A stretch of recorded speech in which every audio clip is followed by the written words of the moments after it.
teachers, my dear friends, good morning to all. My name is B. Tanushree. I am studying in 8th class. Today I am going to tell about how to change singular noun into plural noun. గౌరవనీయులైన ప్రధాన ఉపాధ్యాయులు గారికి ఉపాధ్యాయులందరికీ నా తోటి విద్యార్థులకు శుభోదయం. నా పేరు వి చందన. నేను 8వ తరగతి చదువుతున్నాను. ఈ రోజు నేను ఆంగ్ల పదములను ఏకవచనం నుండి బహువచనంకు ఎలా మార్చాలో చెప్పబోతున్నాను.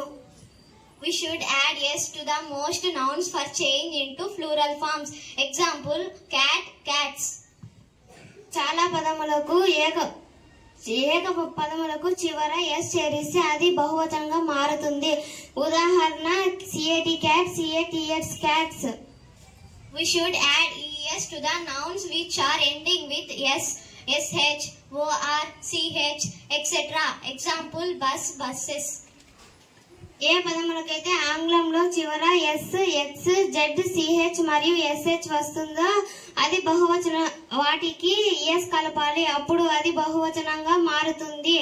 Example box box, boxes box. If the nouns ends with y, should change y to ies. Example, baby, babies. ఏ పదములకైతే చివర y వస్తుందో y స్థానంలో ies చేర్చాలి, అప్పుడు అది బహువచనంగా అవుతుంది. ba, by, baby, ba, bies, babies. Some nouns have irregular plural forms. Example, man, men. కొన్ని పదాలకు ఏకవచనం, బహువచనం, singular and plural. Example, dear, dear.